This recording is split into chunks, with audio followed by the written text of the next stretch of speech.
Vítejte u dnešního vlogu a dnes se podíváme do Energylandie v Polsku. Jako první atrakce, na který jsem byl, se jmenuje Speed. Atrakce Speed začíná divokou řekou, kterou dojedete na takový výtah, který vás a váš vůz vyveze do výšky 60 metrů. A následně rychlostí 110 km/h sjedete dolů.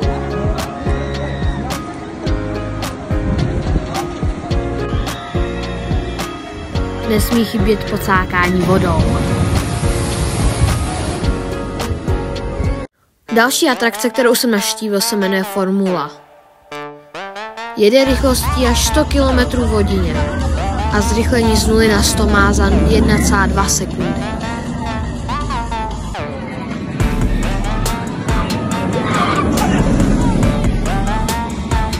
Jako třetí atrakci jsem navštívil Abyssus. Je rychlý 100 km/h, vysoký 38 metrů a 4krát jedete vzhůru nohama. A tohle už je konec videa a byl bych moc rád za like a odběr. A následně tady máte fotky a videa, které už se do tohoto videa nevešly. Tak zatím čau!